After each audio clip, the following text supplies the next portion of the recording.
आणि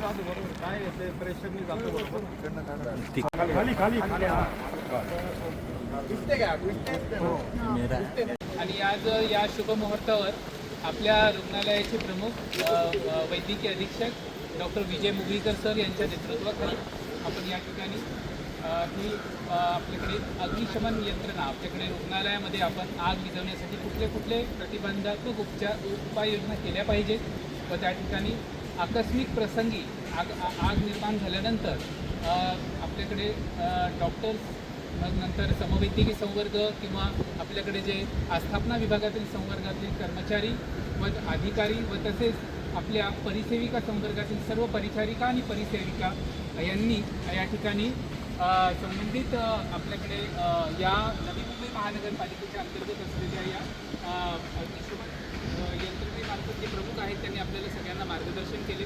या ठिकाणी आकस्मिक प्रसंगी आपण कशा पद्धतीने आग विझवायची असते, कॉपरेशन सहकार्याची भूमिका आपण कशा पद्धतीने आपल्याकडे घ्यावी आणि त्या ठिकाणी एकमेकांना इंटरकम्युनिकेशन कसं करावं स्टार्टिंगला, मग नंतर मेन प्रिमायसेसमध्ये मोठ्या जागेमध्ये कसं यावं अशा ठिकाणी, मग त्या ठिकाणी मशीन्स कशा त्यांनी दिलेले जे सिलेंडर्स ते कसे ऑपरेट करावेत, मग नंतर लोकांनी घाबरून न जाता आपल्याकडे आउटलेट्स जसे आहेत हॉस्पिटलला बाहेर जाण्याचे या संदर्भात कशा पद्धतीने बाहेर जावं या संदर्भात अतिशय मोलाचं मार्गदर्शन सरांनी आणि उपस्थित त्यांच्या कर्मचारी वृंदाने आपल्या ठिकाणी आपल्याला मार्गदर्शन केलेले आहे। आणि या ठिकाणी आपण सर्व आपल्या राज्य कामगार विमा योजना रुग्णालयाचे सर्व अधिकारी कर्मचारी सर्व कर्मचारी वर्ग उपस्थित आहोत। आपल्याकडे या चमूमार्फत या ठिकाणी या मार्गदर्शन जे मिळालेलं आहे ते आपण ऐकून घेतलं व त्या ठिकाणी त्याच्या पद्धतीने आपण जी प्रात्यक्षिके आपण इथे केली ही निश्चितच गौरवास्पद आपल्यासाठी गोष्ट आहे। हे आधीही आपल्याकडे समजतं पण अशा पद्धतीने प्रायोगिक तत्व या पद्धतीने आपल्याकडे राबवले गेले पाहिजे आणि आपल्याला निश्चितच मनापासून शुभेच्छा आहेत या संदर्भात आणि आम्ही अतिशय ऋणी आहोत की आपण आमच्यासाठी काळजी घेऊन येऊन आम्हाला अशा पद्धतीने मार्गदर्शन केले। त्यामुळे मी सर्वचा प्रमुख डॉक्टर विजय मुगळीकर सर व आमच्या सगळ्या कर्मचारी वर्गाकडून आपल्यासाठी आभार व्यक्त करतो आणि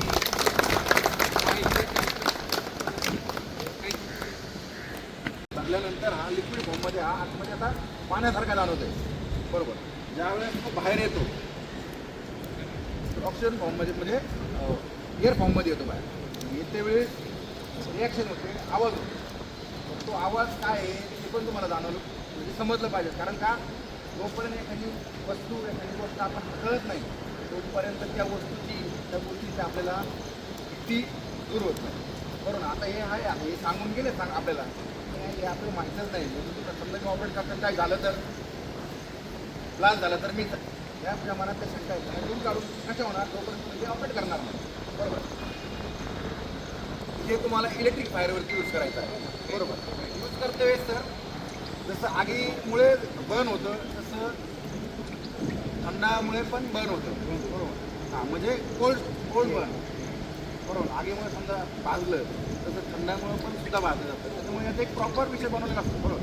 तर तुम्हाला आहे ना याला बर्नला पकडायची हे दिलेली आहे, इकडे तिकडे पुढं पकडायचं नाही, तुम्हाला हँडल दिलेलं आहे यालाच तुम्हाला पकडायचं आहे प्रॉपर। कारण का पूर्ण या ठिकाणी ना पूर्ण थंड होणार तुमचं लक्षात येणार तुम्ही पकडणार चांगली पूर्ण याला चिकून जाणार कोल्ड बघा त्यासाठी तुम्हाला ठीक आहे आवाज। आता आपण काय सांगितलं 5 मीटर बरोबर, काय 5 मीटर आपण काय करू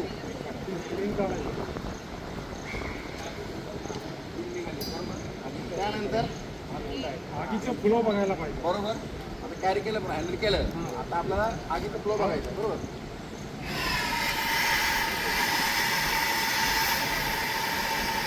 ठीक आहे आवाज त्यामुळे घाबरू नये यासाठी तुम्हाला दाखवलं आहे। आता एकेकाने आपण प्रत्यक्ष करून दाखवूया।